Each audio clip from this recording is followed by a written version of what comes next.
edge nodes, we're bringing the future closer, faster. TM empowers communities and businesses to reach their next aspirations with smart solutions that meet the demands of a rapidly changing world.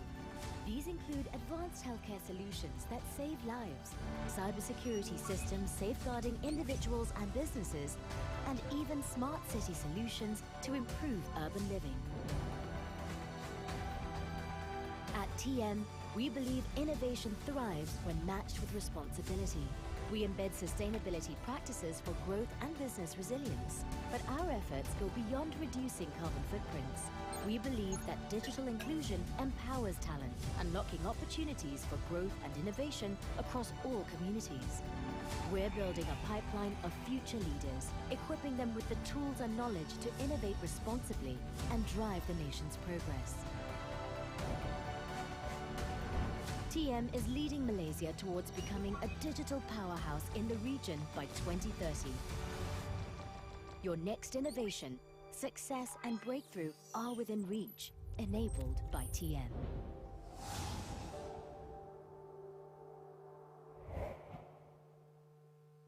Get the best price on your next holiday booking, guaranteed! And if you find a better deal elsewhere, we'll pay you the difference and more!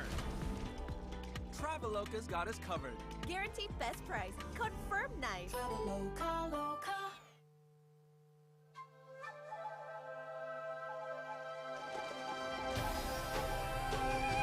Malaysia is truly Asia. It's a land with rich heritage for you to explore. Sunny beaches, friendly faces, surreal experiences everywhere.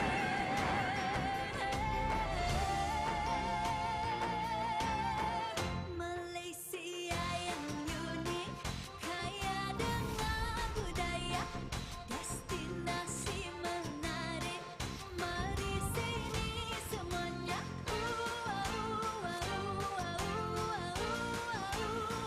Hey hey hey hey. Welcome to Malaysia, where the sights are surreal. Beyond imagination, every moment you feel. Taste the food, try the highlands, such a thrill. The heartbeat of Asia, where dreams are fulfilled.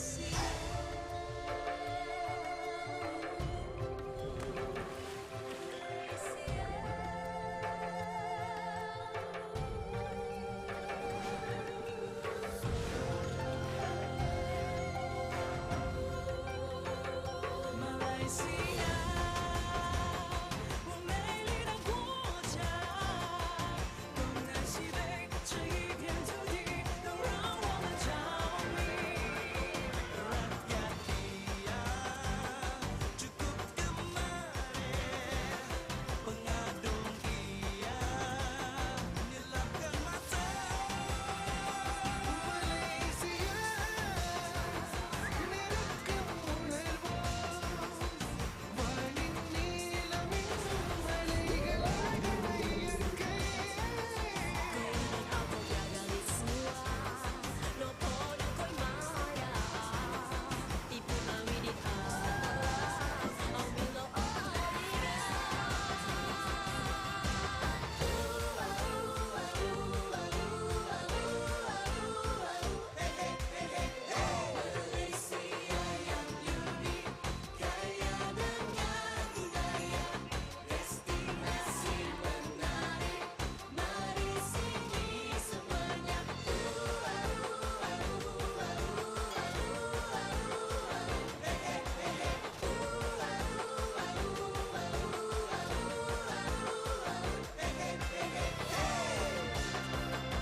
Malaysia,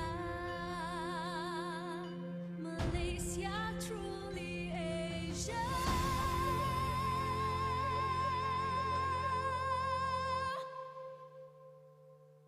In a rapidly evolving world driven by digital innovation, one name continues to pave the way forward for Malaysia and beyond, TM.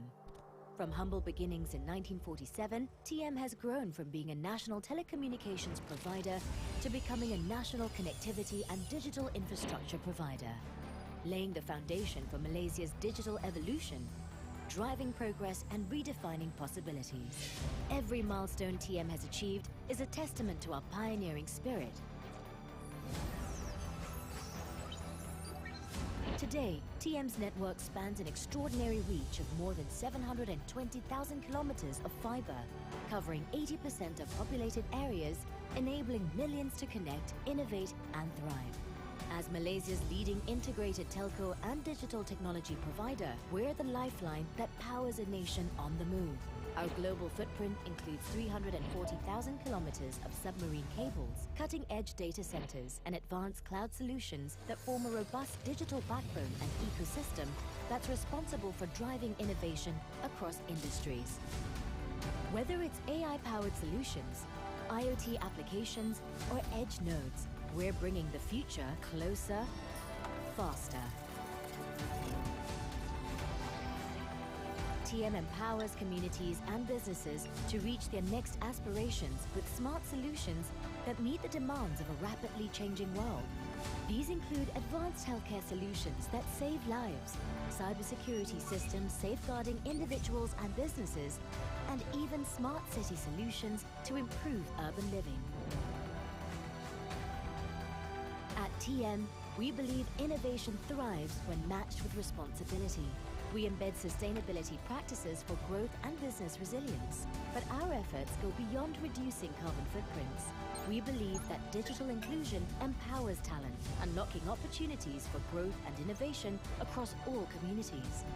We're building a pipeline of future leaders, equipping them with the tools and knowledge to innovate responsibly and drive the nation's progress. TM is leading Malaysia towards becoming a digital powerhouse in the region by 2030. Your next innovation, success and breakthrough are within reach, enabled by TM.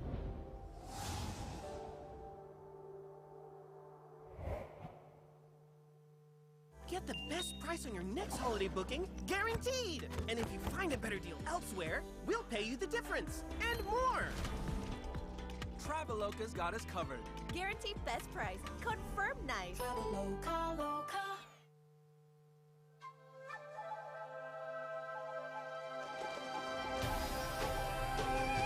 Malaysia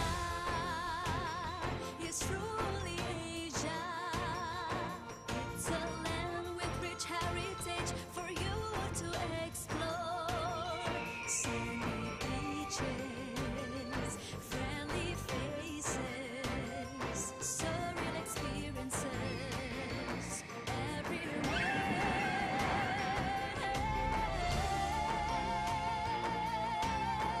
Malaysia yang unik, kaya dengan budaya, destinasi. All right, ladies and gentlemen, for your information, we're going to begin our next session at 3 p.m. Here, I would like to invite ladies and gentlemen out there to kindly fill in the seats, to kindly take your seat and make sure you fill in the seat in the front row first.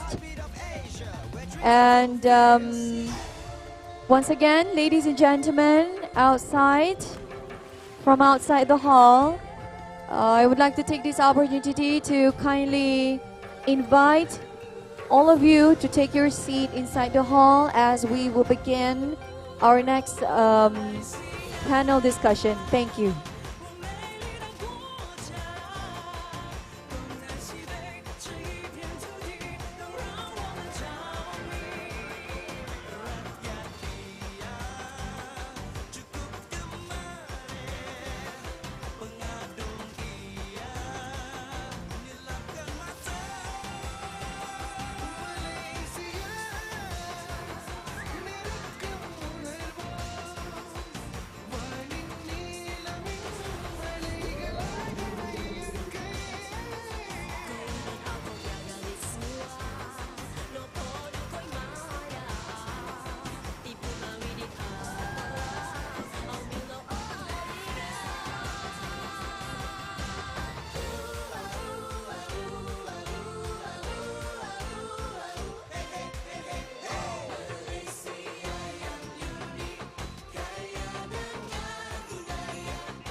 In a rapidly evolving world driven by digital innovation, one name continues to pave the way forward for Malaysia and beyond: TM.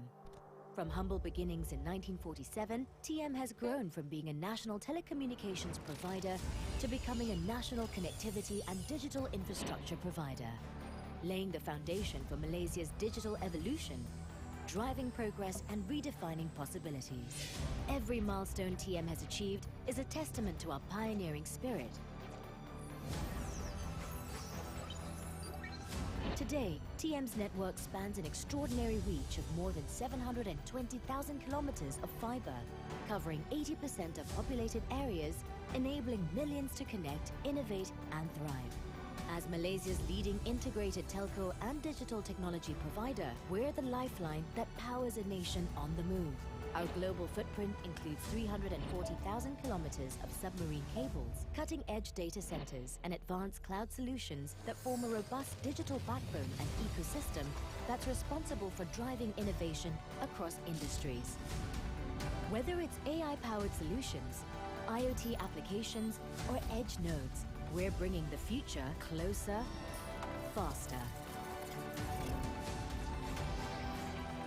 TM empowers communities and businesses to reach their next aspirations with smart solutions that meet the demands of a rapidly changing world.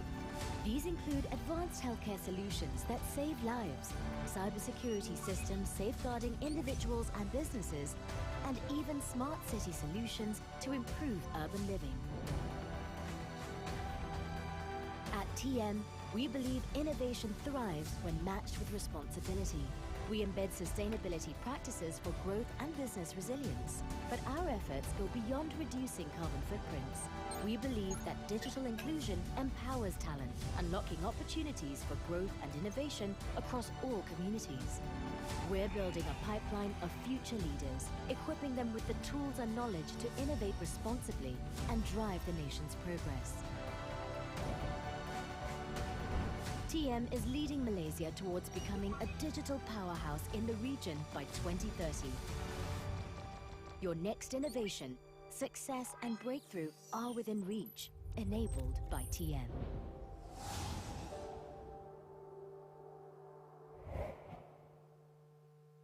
Get the best price on your next holiday booking, guaranteed! And if you find a better deal elsewhere, we'll pay you the difference and more!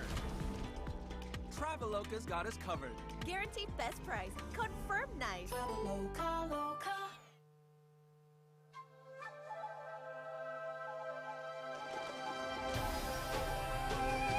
Malaysia is truly Asia. It's a land with rich heritage for you to explore. Sunny beaches, friendly faces, surreal experiences everywhere.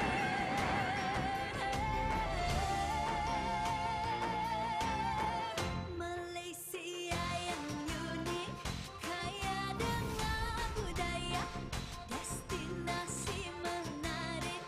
Mari sini semuanya.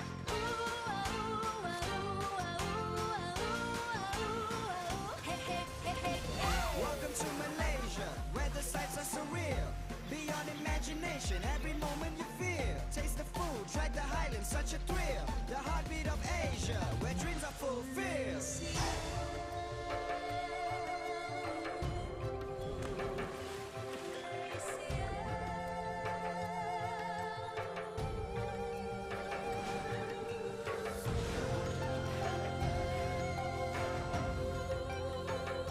Malaysia，我美丽的国家，东南西北这一片土地都让我们着迷。Rakyat dia cukup gemar, pengadung ia nyilapkan mata. Malaysia, milikku hebat.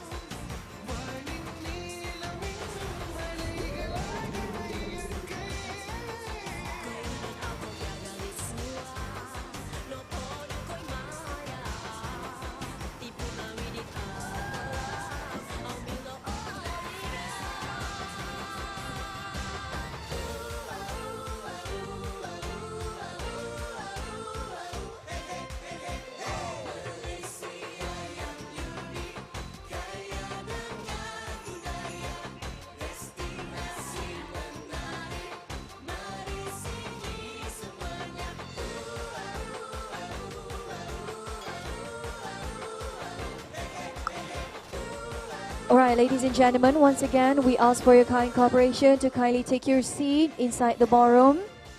Ladies and gentlemen from outside, our esteemed delegates and participants, kindly take your seat inside the ballroom as we are going to begin our next session shortly. Thank you.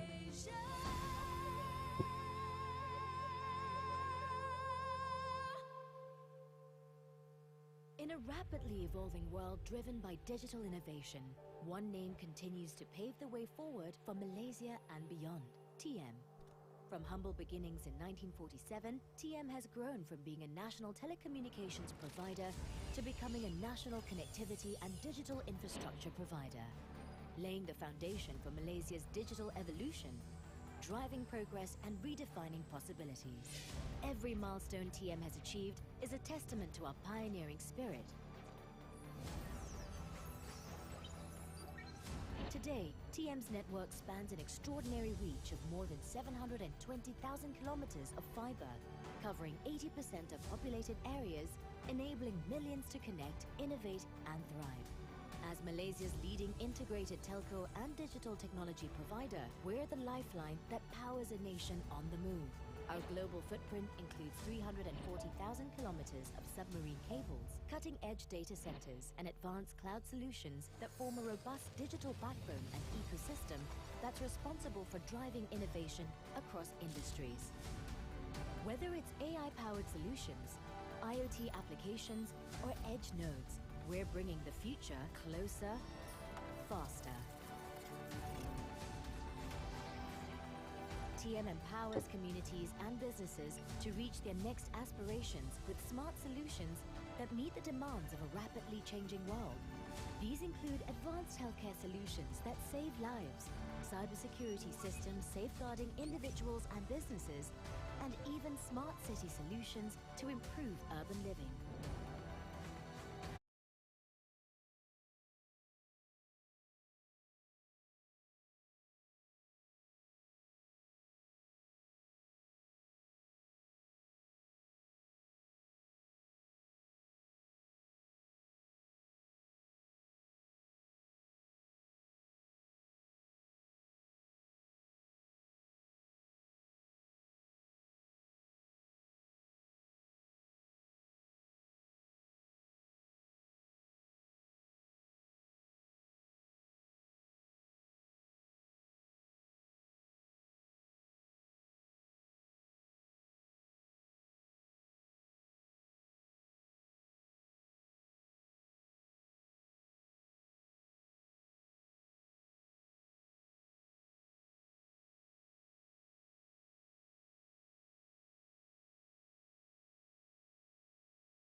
Kue we call here, small bites, the brown and green color. I hope you had a refreshing break. Okay, we're gonna continue with our session this evening. We are honored to have with us Dr. Dirk Laser, the director of the transformative pathway for building resilience in sustainable tourism. Please welcome.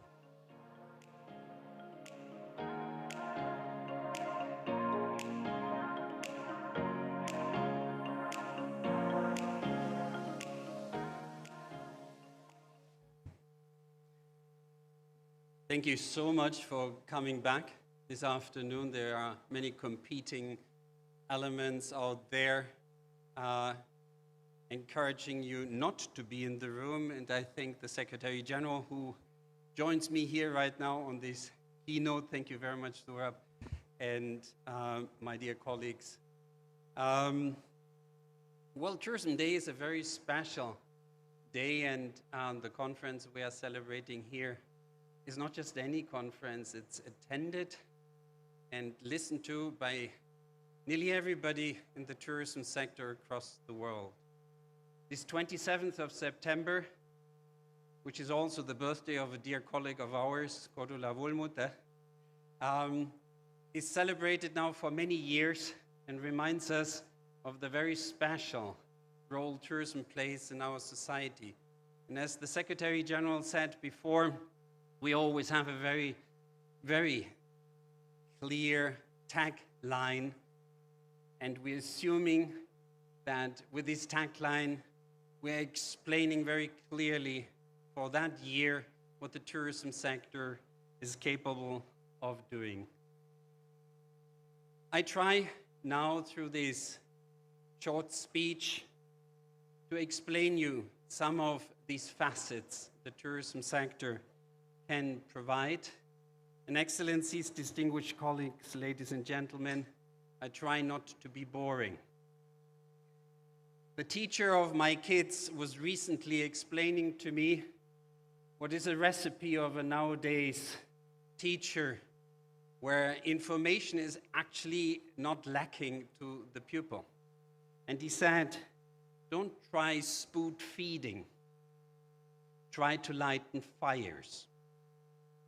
Try to inspire. So you judge me whether I was capable of doing that. So there are many reasons why transformation is important and needed. Some of these reasons are urgent. Climate change, social inequality, shocks of the global pandemic. But some of the best reasons come from evolution itself. The world around us is constantly shifting. Economics diversify, technologies accelerate, travelers change their experiences and expectations, and communities redefine their aspirations. Even the best model of yesterday, now no matter how successful it was, may no longer fit for tomorrow. Transformation is therefore not only a response to a crisis, it's the natural path of progress. This is how we stay relevant, become resilient, and capable of serving future generations. On this World Tourism Day, under the theme Tourism and Sustainable Transformation, we wish to stress the importance of this continuous evolution. Tourism must evolve, not only to meet today's challenges, but to seize tomorrow's opportunities. Tourism is much more than an economic activity. Like no other economic activity, we connect people, we protect nature, and we inspire societies continuously and deliberately. Tourism is an enabler for education, employment, and social cohesion. It's a sector capable, if well managed, of guiding our societies towards more inclusive and sustainable path. In other words, we have the potential to be catalytic. Yet, the pandemic reminded us in the most painful way that growth without resilience is fragile. We, like many others, recovered, but COVID-19 cost our sectors years of progress. We realized, like never before, how closely we were interlinked, not only as an economic sector, but also with nature. That unsustainable actions have a price. And to put it in very simple words, through the pandemic, nature was talking to us. It makes it very clear, resilience is no longer an option. This is not only a personal belief, but just coming back from the recent G20 summit, I can quote what member states were sharing with us through the survey. Resilience now is seen fundamentally an important pillar to economies, societies, and tourism plays, because of its transversal nature, an important, if not catalytic role. Members said resilience must be a core pillar of tourism policy, planning, investment, and governance. Allow me now to share the 4 pathways emerging from the G20 action plan and our collective lessons, pathways that can inspire a transformative agenda for tourism. First, inclusive tourism underpins resilience. All survey respondents were stressing this point. Empowering youth, women, micro, small, and medium-sized enterprises, the very backbone of our sector representing 80% of all business, broadens who benefits and who can help the industry to weather shocks. Domestic tourism was also highlighted as a vital shock absorber and a driver of geographic inclusion, spreading opportunities to regions which otherwise are left behind. When prosperity is shared, social support for tourism strengthens and recovery accelerates. The second message is diversification. Over-reliance on a single market, season, or product magnifies vulnerability. Nearly all G20 members reported strategies to diversify products, markets, and regions. From rural to mountain, to cultural routes, adventure travel, and vocation offers. From off-season promotion to visa facilitation that balances domestic, regional, and long-haul flows. Diversification is not only growth for growth. It's a deliberate and strategic approach to spread the risk and build a more balanced year-round economy. Thirdly, sustainability and resilience are closely interlinked. Only by embedding sustainability can we avoid creating vulnerabilities. But we must go further. A growing number of members pointed to regenerative tourism, actions that not only minimize harm, but actively restore ecosystem, cultures, and communities. Regenerative tourism strengthens the principles of sustainability and seeking to leave destinations better than before. Examples cited in the survey of the members range from mangrove restoration to peatland regeneration to community reforestation and cultural revitalization. This is tourism as a healer, drawing from ancient cycles of renewal and modern science of ecosystem restoration. It's a powerful message. It is a message that tourism can lead, not follow, in the transition to a low-carbon, nature-positive future. Finally, resilience demands foresight and cooperation. Members called for institutionalized stress testing of tourism policies, integrated health and emergency frameworks, and regular cross-border exercises. They highlighted the need for public-private partnerships and shared standards, from crisis protocols to sustainability labels and common data platforms. They also called and remembered that no country can build resilience on its own, and stressed that international cooperation through our organization, UN Tourism, the G20 or other relevant international organizations is fundamental. All these four pathways which members of the G20 communicated to us, and we consolidated and prepared for them as an action plan, have a key enabler: smart investments and innovation.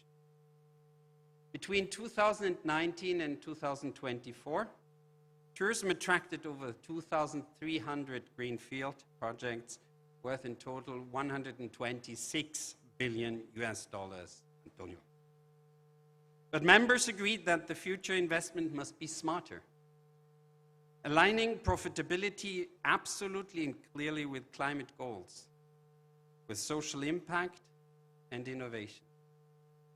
Digitalization, big data, and artificial intelligence are transformative tools, particularly for small and medium-sized enterprises, enabling real-time decision-making and agile crisis response. Evidence, timely and reliable, must guide every step. These findings confirm what many of us have long believed. Tourism, if well managed, is more than a service industry. It is a catalyst, a driver of societal progress. It can restore ecosystems, revitalize cultures, strengthen communities, and inspire behavioral change among travelers and hosts. It can help nations to meet their climate commitments and accelerate the 2030 agenda. But this progress and these benefits are not automatic. They require deliberate action, clear priorities, rigorous and timely monitoring, and policies that can integrate tourism into broader economic and environmental social strategies. Dear colleagues, the reflection and experiences we will hear in the next panel with my dear panelists will share national experiences and the private sector commitment, demonstrate the ingredients of a more resilient and sustainable tourism future, and will demonstrate that many of these stories and experiences are already here, are getting implemented. Resilience will produce if we get inspired from those pathways and examples of implementation. It is a collective endeavor belonging to every government that sets policy, every business that invests, every community that welcomes visitors, and every traveler who makes choices. The sectors, the tourism sector's potential to be transformative is immense. Embracing inclusiveness, diversification, sustainability, and regeneration, and by investing in preparedness and innovation, we can turn that potential into a reality. We can build a sector that anticipates shocks, adapts to change, and leaves places and people better than before. This is the pathway toward tourism that truly serves our planet and our societies. A tourism sector that is resilient, sustainable, and regenerative. Thank you very much for your attention, and I wish you all a happy World Tourism Day. Thank you, Dr. Dirk Glazer, for your thought-provoking keynote. And now we're going to move on to our second panel discussion of the day, entitled Pathways to Resilient Strategic Routes to Sustainable Tourism. And this session will be moderated by Dr. Dirk Glazer. And for your information, ladies and gentlemen, while we wait for the chairs and tables to get ready, here are a couple of things I would like to announce to you once again. If you notice, outside the hall, there's a mini booth that we have presented out there. And those people are some of the people that we collaborate with during this launching for the World Tourism Day 2025.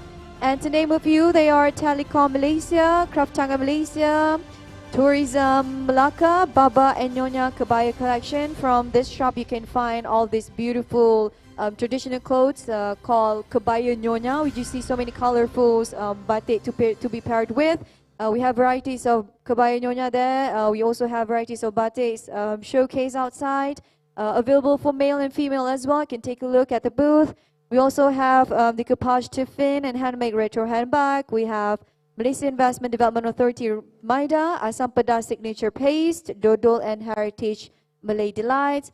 And of course, apart from that, ladies and gentlemen, a big thank you to our key strategic partners. We have strategic technology partner by Telekom Malaysia. We also have strategic partners from the airline, that is Malaysia Airlines, Firefly and AirAsia. We also have our supporting partners. Thank you to GL Play, Grab Traveloka, Avanesis, Zeus Coffee, Sabah Tourism Board, Langkawi Development Authority Lada, and Sarawak Tourism Board. All right, now please welcome once again Dr. Dirk Glazer up on the stage. Over to you, Doctor.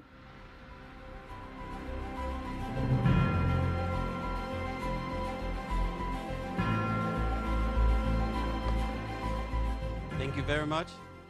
May I ask the panelists please to join me directly here on the panel?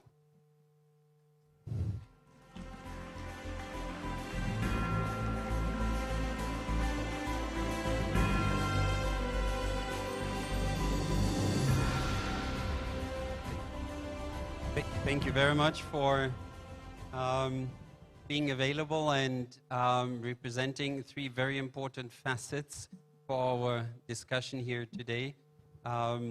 We don't need much of an introduction because I had the privilege to deliver right now already my thoughts during the keynote. But Dr. Sergio Guerreiro is the Senior Director for Strategy and Knowledgement at Turismo de Portugal and Chair of the OECD Tourism Committee.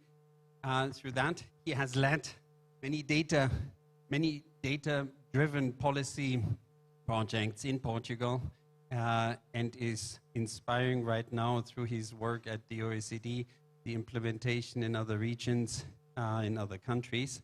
And through that, I have already the first possibility to address this question to you.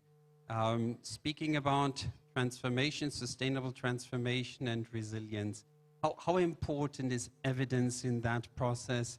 And is that a key enabler for being relevant, the implementation of policies, Sergio?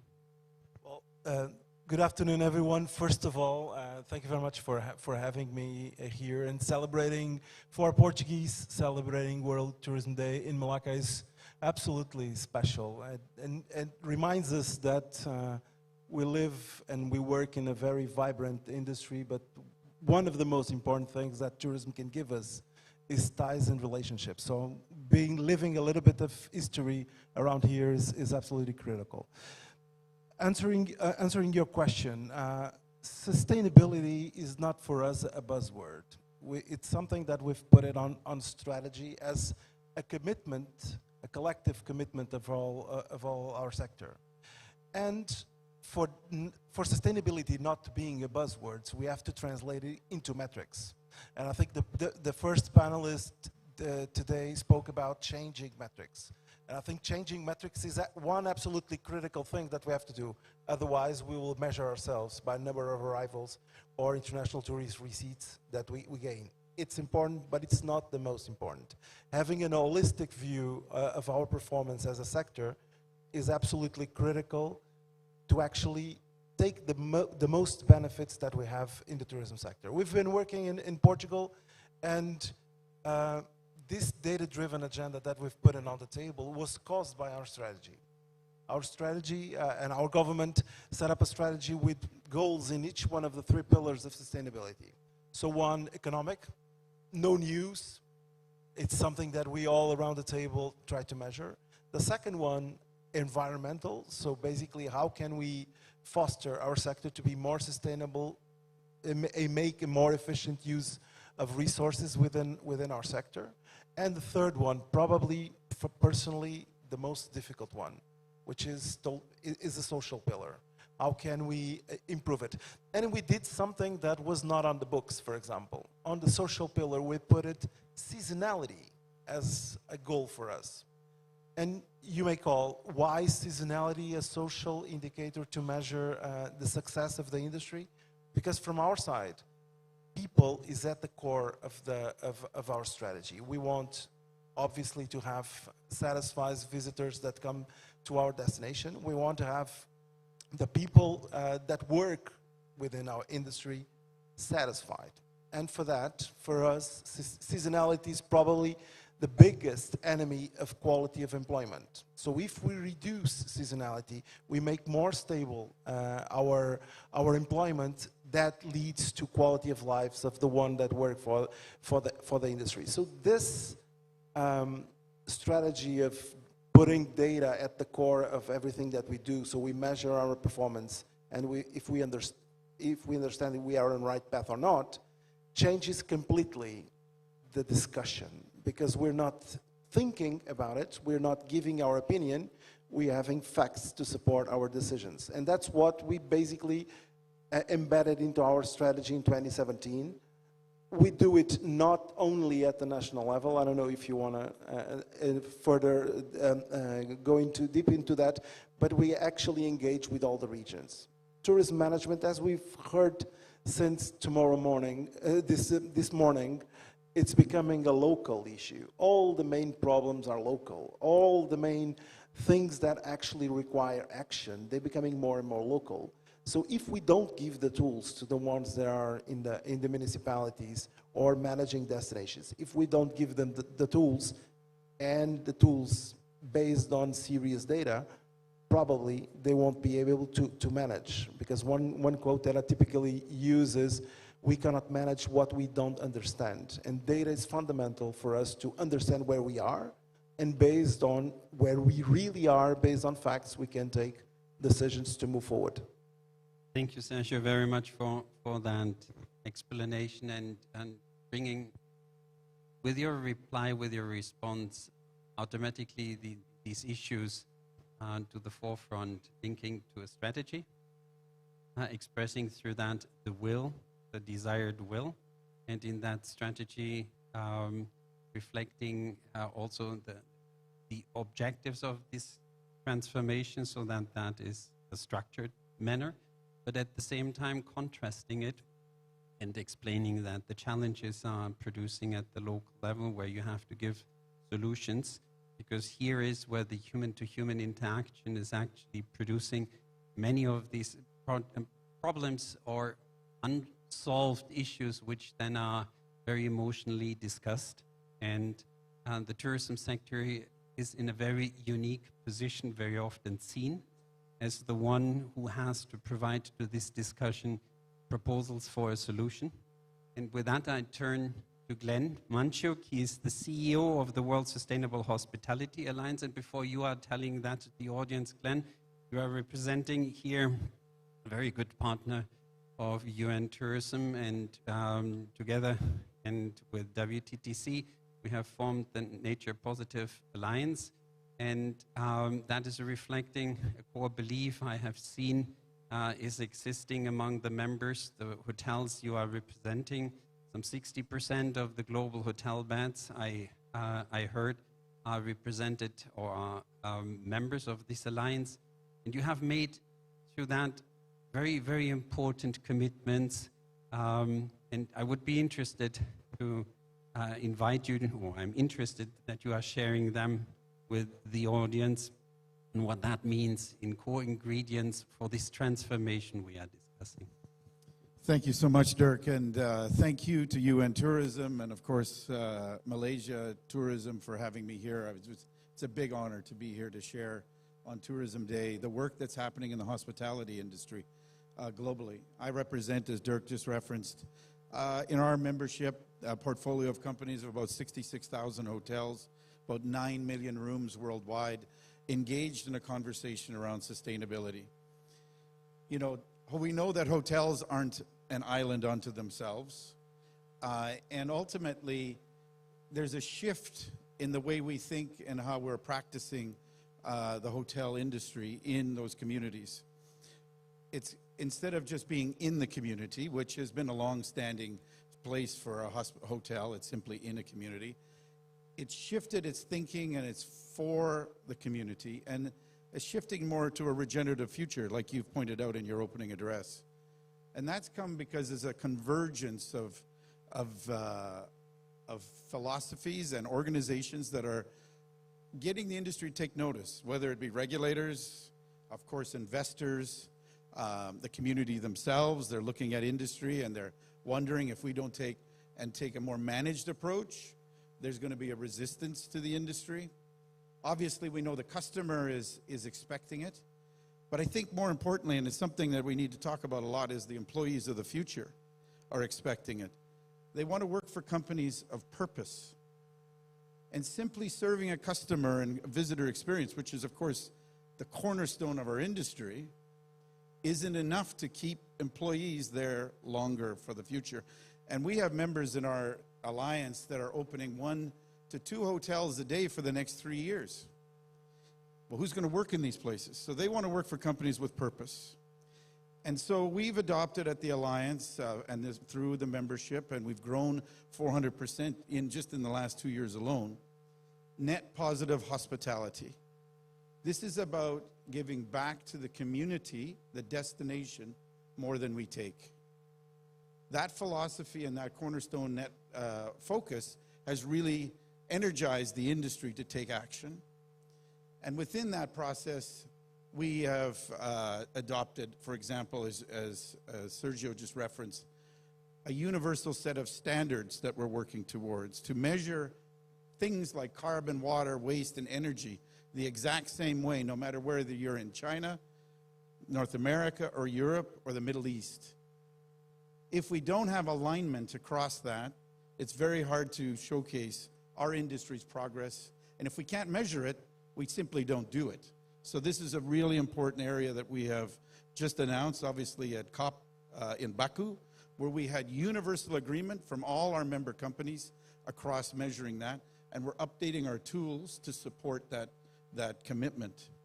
We've focused on training and development at the hotel level, particularly when it comes to by department, to train from the front of house to the back of house to your general managers to ultimately your CEO, what actually sustainability means, what net positive means, and actually showcase how you can actually contribute to the betterment of that hotel, but also the betterment of the community. Again, we have a privilege to operate in these communities as an industry. There's certainly a recognition that that is happening, and that is why we're moving forward in this way. And within that, we have obviously a significant global impact fund that will be investing in communities, that we are pulling together about 150 million pounds sterling to invest in those businesses that will help the industry in its transition. That's where we're going to really help. When we talk about transition, we're talking about energy renewal, we're talking about food systems, from local procurement to waste, which is a big issue for our industry, to nature positive, as you've just pointed out. How do we invest in those businesses that will help our industry in its transition? And I'm very proud to say the members have come together on this topic, and they're really taking really proactive action because they know those influencers that I just referenced around regulation to investors, to the employee themselves. If they don't take this action, we're going to lose as an industry. These last sentence is actually what I would like to follow up with you. the motivation of the private sector to become more sustainable and resilient, and this strong commitment you have among your members towards net positive, which is, as an economic would say, a positive externality. Where does it come from? Well, I think there's a recognition that we as an industry want to stand out amongst all the other economic sectors, quite frankly, who are still talking about sustainability and net zero. That's not good enough anymore. We know that we need to think transformative and more regenerative in our approach to be seen in the community in a much more positive light. And, you know, net positive works very well, obviously, from a social and environmental dimension, but it also works for the bottom line. So we're about people, planet, place, and prosperity. Prosperity not only for ourselves, obviously, we're not in the philanthropic business here, we're in the business to make money. So it's important that we continue to keep our eye on the ball and move forward with that. But prosperity also means to the other beneficiaries, like community, like the supply chain, that we certainly have tremendous influence over. Thank you very much for pointing out that resilience also has an economic perspective, and this perspective is actually in times where sustainability is again questioned at the international level, a very important argument to see and to look forward and to continue engaging with the private sector. And that brings me to the third speaker here on the panel, Mr. Takeshi Nakano. He is the Vice Commissioner of the Japan Tourism Agency, and I'm very happy that you are joining us here on this panel, given the very many good examples we know about Japan, and I know about Japan, and I thought you would be a perfect addition to this discussion of preparedness, which in the action plan of the G20 was highlighted very highly, how important it is to anticipate certain situations and to prepare for them, to avoid that they are producing unnecessary harm to people, to the environment. And in Japan, there are many examples which we are maybe not aware of because you are handling them so well, these external shocks. So I'm very happy to have you first of all here on this panel, and please share some of these examples and the inspiring stories behind them with us. Thank you very much for this opportunity. I'm very honored to be able to discuss such an important issue with you all.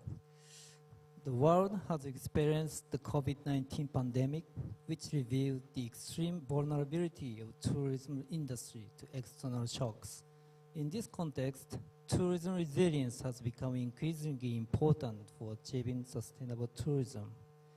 As a forum for discussions on tourism resilience in the Asia-Pacific region, with the variable support of UN Tourism and the Regional Support Office for Asia and the Pacific, Japan hosted the Tourism Resilience Summit in last November in Sendai, where the Sendai Statement was adopted.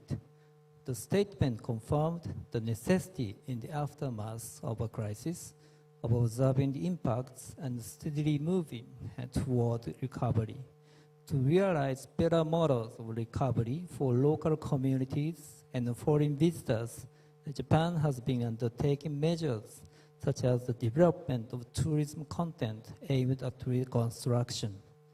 For example, to preserve the memories of the lessons of the 2011 Great East Japan earthquake for future generations, provide opportunities for disaster prevention learning, and show the world the recovery efforts for the affected areas. Japan has been promoting the creation of tours that utilize the Michinoku Coastal Trail, which stretches over 1,000 kilometers along the coast from Aomori Prefecture to Fukushima Prefecture. These tours encourage visitation to a broad tourism route encompassing earthquake remains and memorial facilities. In addition, efforts are currently underway in the Noto region, which was struck by an earthquake last January, to support the creation of tourism content that highlights the unique attractions of the region. In this way, by promoting the recovery and creation of tourism demand, revitalizing local communities, and advancing the development and promotion of tourist products in collaboration with local stakeholders to restore regional pride, we believe such efforts will lead to a better recovery for both the regions and the visitors. Mr. Nagano, allow me this simple question, and correct me if I'm wrong. I was told that Japan is experiencing so many earthquakes, so many more earthquakes than any other country in the world on a regular basis. Do you think that has helped you to prepare better also for other shocks which are occurring in the country? You just mentioned an earthquake in January. I'm not aware of that earthquake. Is that kind of challenge helpful for getting prepared and overcome also other external shocks? Thank you very much. For example, Sendai City has prepared a tourism crisis management manual. This manual estimates the number of travelers who may be affected and extent of damage for each event, location, and type of disaster, thereby enabling appropriate risk assessments. Good. Now, Sergio, let me come back to the discussion on evidence, but also let's broaden that a little bit, because evidence, as you pointed out before, is one important guiding instrument, but what is your experience? To what extent real-time or relevant, timely information can be used to improve the policy decisions we are taking, especially when it comes to shock or to long-term challenges when it comes to resilience? Do you think that that is already taking place? Is it informing decisions? Absolutely. That's one of my favorite topics, and basically I'm spending my last years working on that. When I started working within the industry, we managed basically our industry in the public sector on the traditional official statistics, and then we worked with the private sector to try to get to the system alternative sources from the business part to understand where we were in terms of development. Today, the landscape totally changed. I think today, with the evolution of technology, there are several data sources that are available that can be used not only for planning, but most for action decision making in the real time. We are talking about credit card data that can replace most of the service that we have within our sector, understanding changes and shifts of behavior from tourists. We have it in Portugal, and I'm going to give you an example of what we did. We can use mobile data to understand where people go into the cities.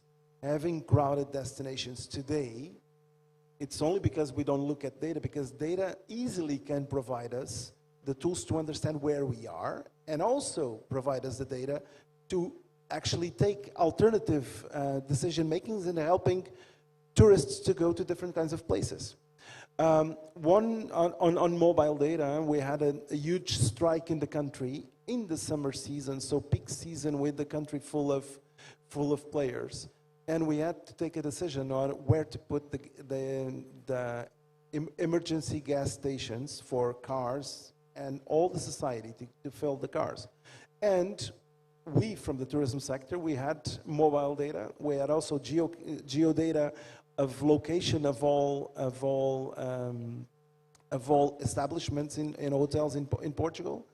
And with that information and with estimations of the timing that people would move from point A to point B, we were the ones at the table of Ministry of Homeland Affairs to say where was the best place to put those emergency gas stations. So with that, we were not only thinking about tourists, that's our main role, but we were putting on the table actionable tools for actually solving the problem of everyone during that crisis. It's one single example of how powerful these new data sources can be and helping you actually to be proactive and in the end of the day making everyone's around the table benefiting from that.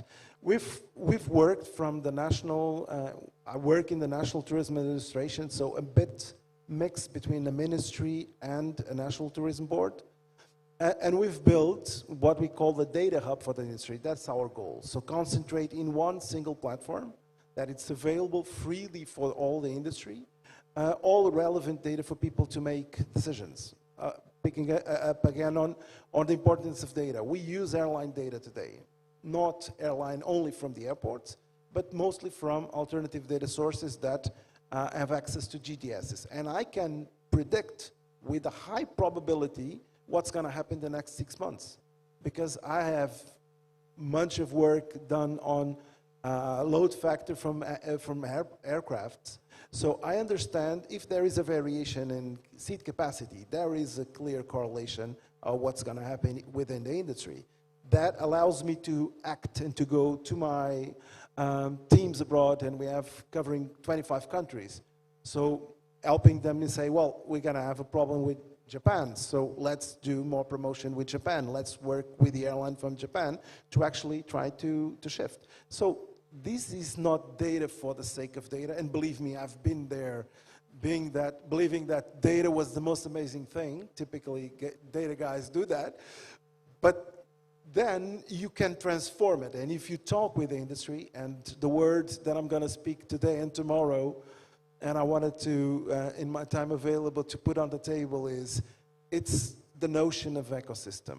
We are not, and we cannot work together in the complexity, in the level of complexity that we are living today. This is so complex, so many issues, some issues that we don't understand, and if we study them, it's hard to understand. So bring the private sector to your table, bring universities to your table, bring regions and local development to your table, and discuss seriously what are the issues and how can we collectively overcome them. That's, I would say, the most important thing from my perspective and my experience within the industry is today it's not a must. It's not needed only, it's a must to work collectively, not only in deciding where we want to be, but also in the daily basis and discussions. Sergio, thank you very much for this passion for data, and at the same time to making this example of the gas stations there in Portugal. I remember that you mentioned that to me, and it was surprising to see that.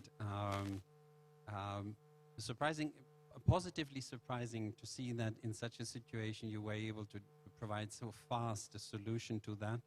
And there are other examples which are worth to be discovered and shared, because they explain exactly these possibilities the tourism sector has beyond its sector's solution, and which are very important to bring to the attention, because that is incentivizing also then the cooperation with the tourism sector, if you are bringing solutions to the table and not only formulating the problems. And Glenn, that brings me to a question for you. Before, I stressed the importance of partnerships, which very often is repeated as in a separate SDG, and the importance of private partners, private sector partnership is nearly mentioned in all the speeches you can hear when we are speaking about sustainability. But when it comes now to resilience and net positive, it's getting more complex, these partnerships. And I would like to hear from you what you mentioned before. The local dimension is very important. How your members, which are international hotel companies, what they have on their wish list, so that this kind of partnerships and cooperation could materialize easier. Are there things you would suggest that can be done so that these partnerships produce and would help us to accelerate and take the tourism sector, especially the private sector representatives, then more easily onto the table? Absolutely. You know, one of the things that make the alliance very unique, I think, in this area is that we have competitors in the room openly sharing their IP between each other. So this is a very pre-competitive conversation. For So intellectual property between each other on how we can truly advance this commitment that we're making around net positive thinking. That's unique, I would think, and it's actually really catalyzed significant change, because if we don't think that way, that so one day you're a learner and the next day you're a educator amongst themselves, we can't collectively achieve any of the targets we committed to, for example, with Glasgow, unless we work in this collective action. And we have so many shining examples of members who are doing aspects of this work on net positive. There's nobody doing it perfectly collectively yet. But we're getting there. Every step away enables them to do it. So if I would say Spanish company, Iberostar, you know, one of their projects is Wave of Change, where they work on coastal resilience in their respective areas, in the communities that they're actually engaged in. So they work with the local municipality, they work with educational institutions, they work with scientific community to build resilience in, you know, everything from mangrove restoration to coral reef establishment in those areas. It's critical that we take this approach that Iberostar is showing. They've put, you know, a community engagement officer in the community, working with the community. So the private sector is making this investment. They need to see it from the other way as well. So there is an opportunity for those two to come together and to see effective change. We have Hilton, for example, who are their program called Travel with Purpose. And this is really focused on the supply chain, particularly on food sourcing, local food sourcing, a major commitment they're working on. And building that supply chain within the local community is very complex for an industry that needs timeliness, needs certain food requirements. And so they're building that whole capacity, particularly in the Middle East, in relationship, again, to that multi-partner approach. And they've layered on, additionally to that, technology, latest technology, using innovative ways to map out all the farmers in the community to actually engage. So it's important that we look at that collective work in order to affect supply chain, affect industry. Well, and one of the areas that we're working on is establishing a common power partner agreement for the industry to buy green energy, legitimate, clean, green energy off the grid. No one company can buy that because they don't generate enough electric energy, and the hydro companies won't even give them the time of day, quite frankly, to have that deeper conversation. But as a collective industry coming together, multiple companies, in this case 5 companies coming together to purchase that green energy off the grid, we all of a sudden get a much more favorable way of decarbonizing our properties. So there's ways to achieve it. We're seeing real-time examples of it on the ground in, quite frankly, every continent. But it does require everybody to work together collectively to make that happen. And I will say that we have members that are ready to lean into that. Glenn, thank you very much. And then what I take from you, or would say catalytic elements are, you said, open information, open data, that you are sharing that widely.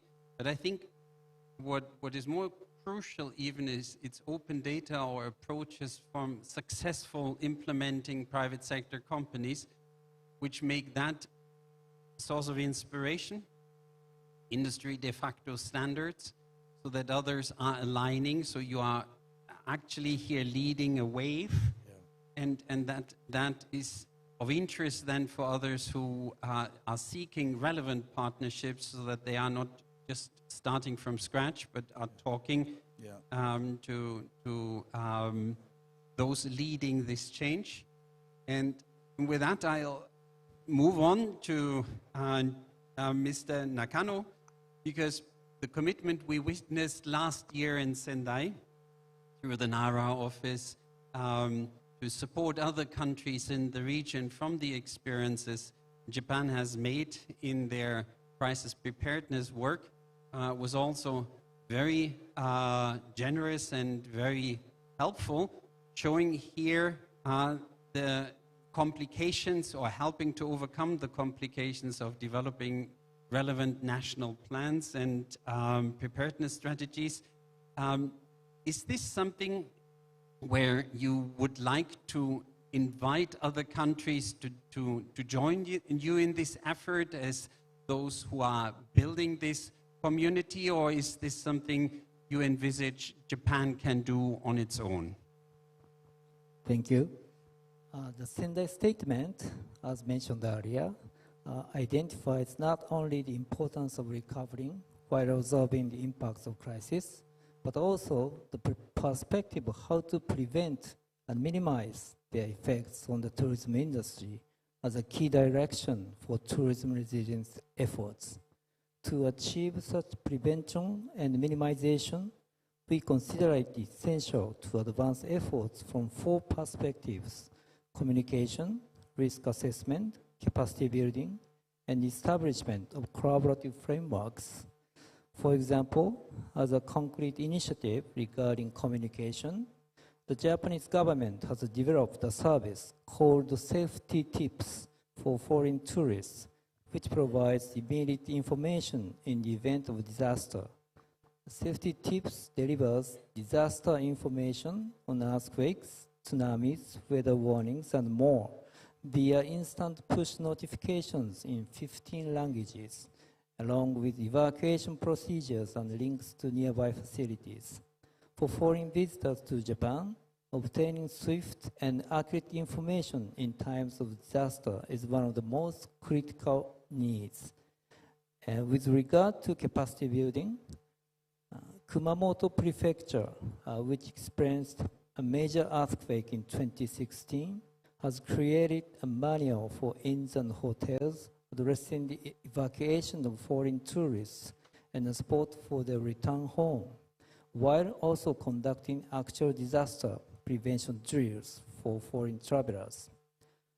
To strengthen tourism resilience, we believe it is very important for all stakeholders to collaborate under the 4 perspectives mentioned at the beginning, and to engage in daily preparedness for crises through measures such as information dissemination, the development of manuals, and implementation of training, as in the examples we introduced. Thank you very much. Now, as a final possibility to use this platform of World Tourism Day, as I said before, it's a very important platform. It's the day and the discussion to which everyone in the world is looking to the tourism sector. Do we have the answers to those questions we are posing to ourselves? So I would like to invite you, Sergio, Glenn, and Mr.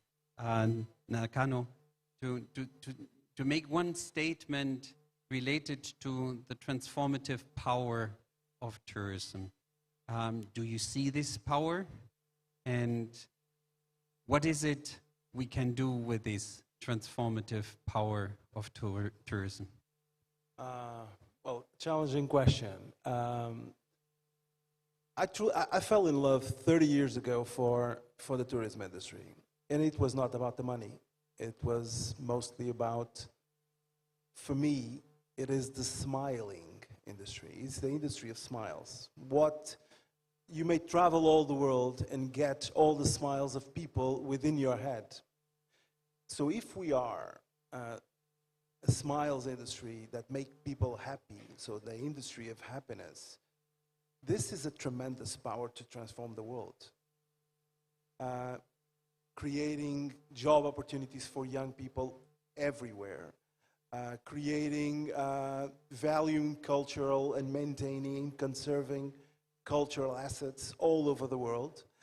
So if we can work it collectively, and by collectively, 3 kinds of partnerships from my side. Public and private partnership, obviously. Private and private partnership, absolutely critical. And public and public-private partnership. The examples that Mr. Nakano mentioned require alignment between all levels of government to make it happen. So if we work collectively in this sense, I think we can transport this vibe of industry of happiness to change the humankind in terms of being more happy and more successful in the life. For being a complicated question, that was pretty good. And answer highlights the importance of the partnerships, Sergio, and the trust which is fueling these partnerships to help us implement. And thank you for reminding us that that is an industry with a smile. It is really another very important element, besides being an economy, the economy with the human-to-human interaction, where we have really, through this possibility of a positive attitude, a very huge potential to trigger that transformation in the people. Glenn, the same question for you. It's a tough act to follow because, yeah, happiness is key. I agree with that. I think, as I said earlier, it's about purpose. And I'm very optimistic, given the adoption of our sector to this notion of net positive thinking, because it's starting to permeate the language within the companies. Wasn't immediate, it's slowly permeating down. So with that in mind, it's about balancing purpose that used to be just about the customer. And we drill it in. If you go to any university and any vocational college about tourism and hospitality, it's all about visitor experience and creating the visitor experience, whether it be the destination, developing all these unique products, to the hotels themselves, to all these things, drumming that conversation in. In the absence, though, of talking about the other sense of purpose, and that is for the privilege of working in that community and that community itself, that balance between purpose of customer and the balance of the community. And that needs to shift to be equal, as opposed to, I think right now it's still all about the customer. And with that in mind, that's why we see the notion of over-tourism and all these mismanagement happening in certain destinations, because at the fundamental core of it, it didn't look at that balance from the start. And I'm very optimistic because this conversation is happening finally in the private sector. Because it used to be obviously about, heads and beds, occupancy rate, RevPAR. That's how you based your success. And now we've expanded this notion of these universal sustainability KPIs that will now talk about some of these other areas of energy and use of water and use of food and food waste in itself, and that social and governance dimension of community engagement and community investment. Because we know that if the companies don't do that, they're missing out on investment opportunities into their company. I have the privilege of sitting on a committee with the CEO of the Bank of America, for example, and he would say to me, you have a lot of work to do in your industry. In our world, we don't think you're taking it very seriously. And so we put our money elsewhere, and you don't even know it. That's something that gets our leadership team very aware of and leaning forward, because this is real money.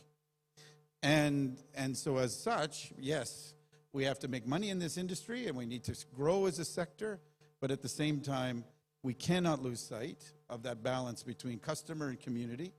And that's what we're seeing as a result of our formation of the focus on net positive. Thank you, Glenn. Mr. Nakano, the transformative power of tourism, would you see that power existing? And if so, is that what we see through the work you are generously providing through the NARA office to neighboring countries and others? Thank you so much.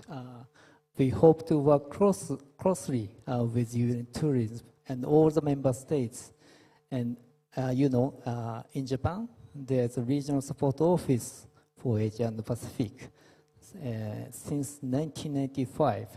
So the Japanese government will strengthen the support to its activities of the office so that the office could develop as a global center in this field.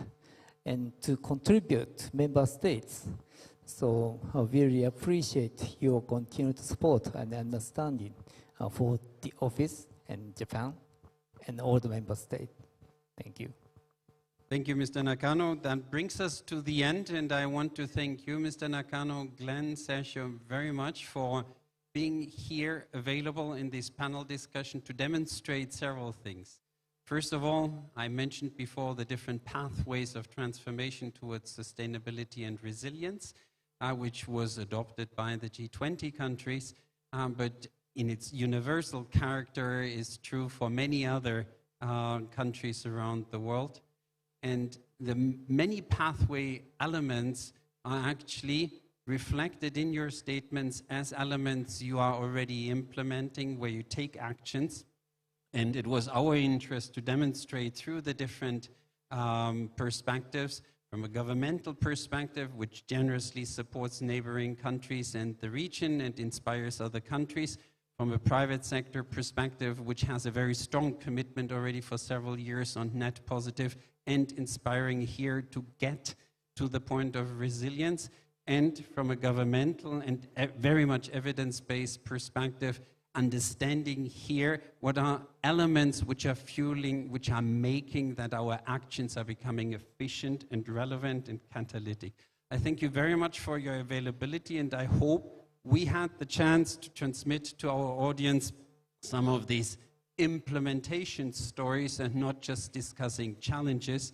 That is what transformation and tourism shall be about, and the transformation we are offering to societies and economies to become more resilient for the future.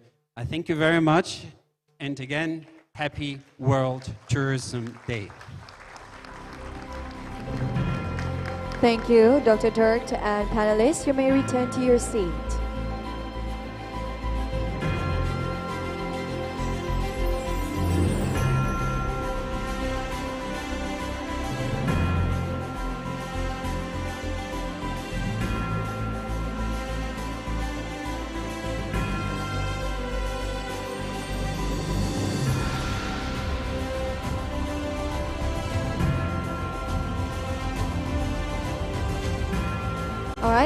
Ladies and gentlemen, while we get the stage ready for our handover ceremony, here's a couple of friendly reminders. I would like to remind you about tonight that there will be a Visit Malaysia 2026 dinner co-hosted by the Tourism Malaysia and the State of Malacca at Angkor Malacca. All of you are invited to join, and the dress code would be either batik or smart casual. If you want to wear batik tonight, we have a booth outside which you can take a look. We have varieties of batik, catering for male and female. And the shuttle bus will be provided to and from the locations, and the earliest departure to the Angkor would be 6 p.m. from here, Doubletree Hilton.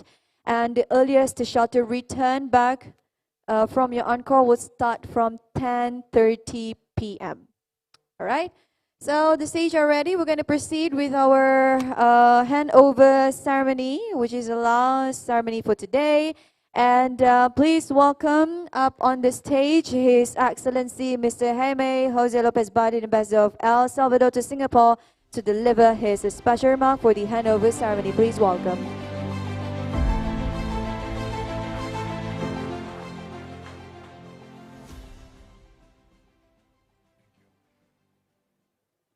His Excellency Surab Pololi Kashvili, Secretary General of UN Tourism, His Excellency Dato Sri Tiong King Sing, Minister of Tourism, Art and Culture of Malaysia, Excellencies, Ministers, Ambassadors, Honorable Guests, ladies and gentlemen, good afternoon and happy World Tourism Day.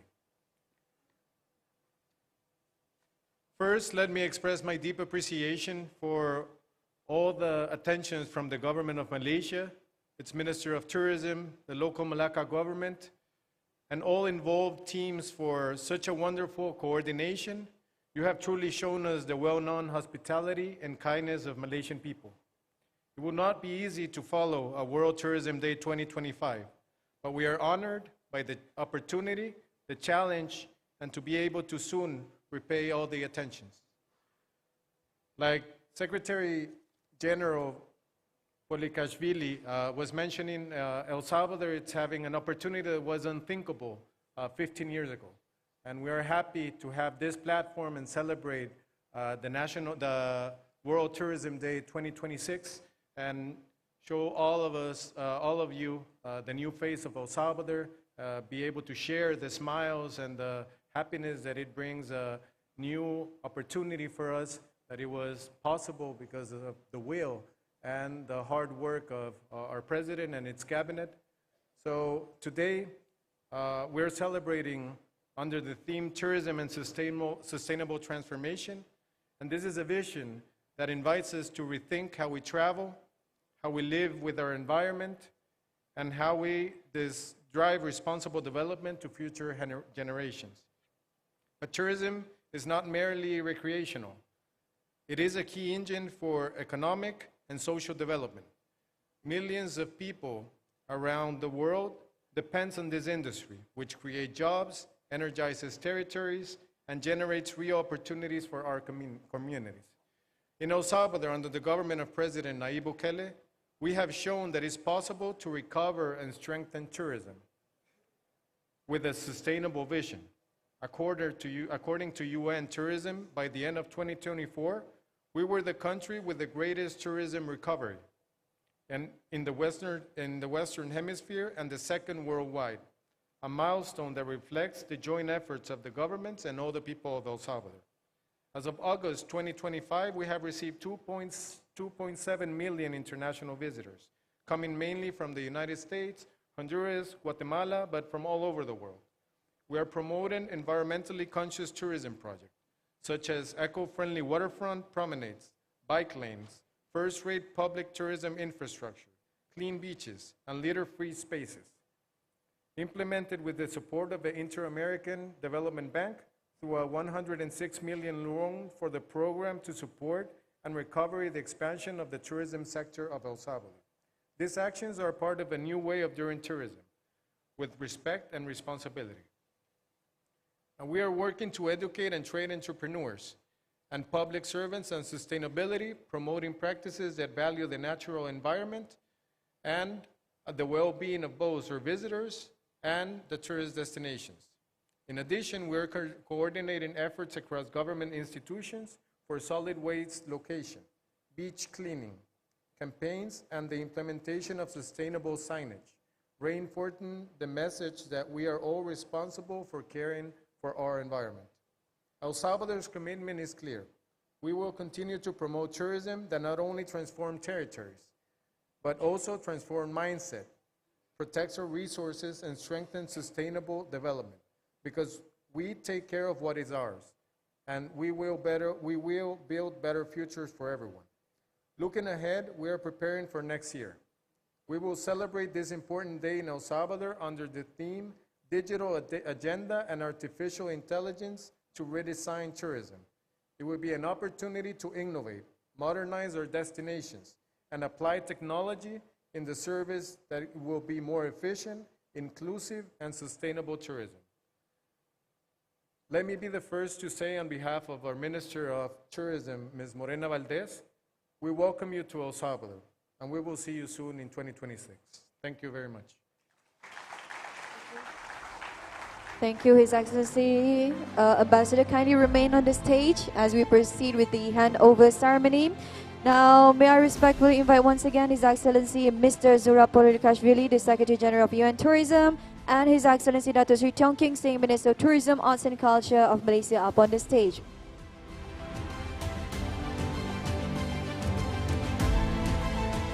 All right.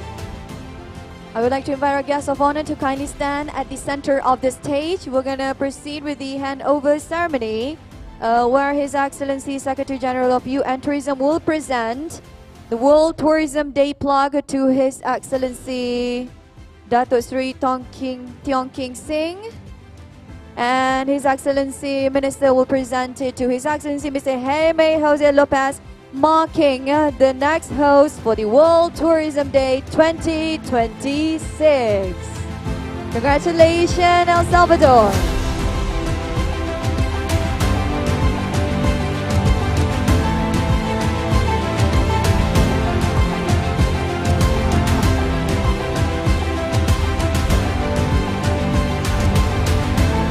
right, thank you very much. Once again, a big round of applause, everyone, to El Salvador, who will host the World Tourism Day. Thank you to our guests of honor. You may return to your seat.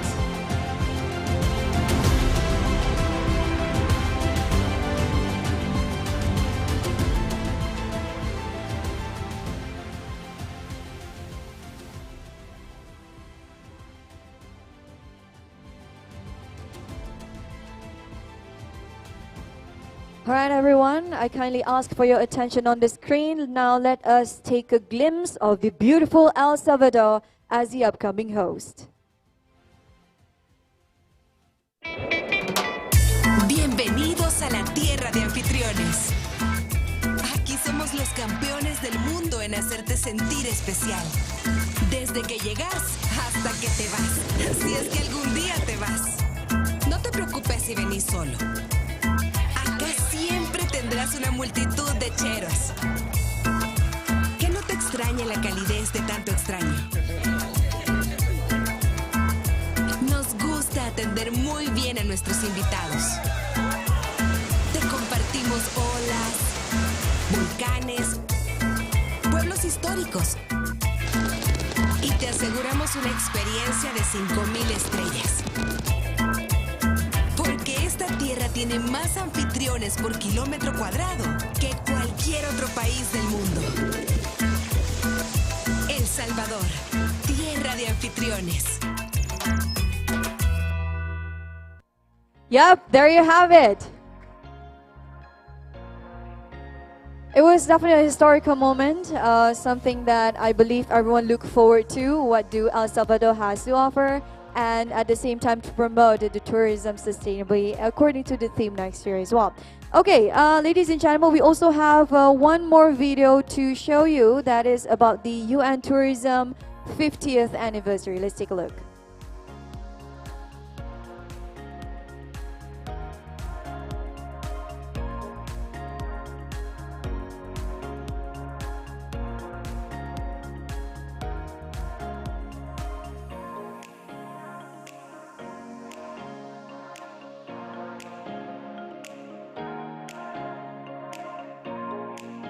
Okay, I know we wait anticipating what the video gonna be like for the UN 50th anniversary. A mature age, I believe 50 years all going together, probably in Malaysia in 10 years more will be a pensioner already. Meantime, everyone, while we wait for the video to be ready, once again, here's a friendly reminder to all of you. You are invited to join the dinner for the Visit Malaysia 2026 tonight at the Encore, which we will also provide a shuttle bus later. It's going to begin 6:30 p.m. That will pick all of you here, and the final shuttle return from the Encore will start from 10:30 p.m. Again, the dress code is batik and smart casual. If you are keen on what the batik looks like, you can take a look at the booth outside. We have our collaborators with Craft Tangan Malaysia, which over there they sell batik for male and female as well.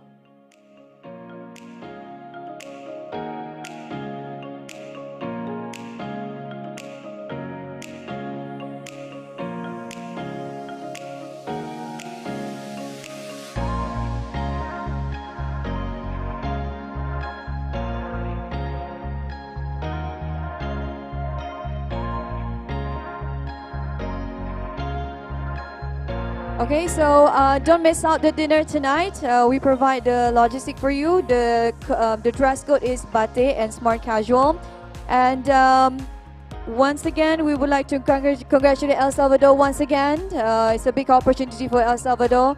I believe from watching the video, I might try to see what do El Salvador has to offer next time. Meantime, everyone, don't forget to walk around this historical state, Malacca. And do come again next year. We have Visit Malaysia 2026, and do join for the dinner co-hosted by the Tourism Malaysia as well as the state, Malacca State. And with that, we're gonna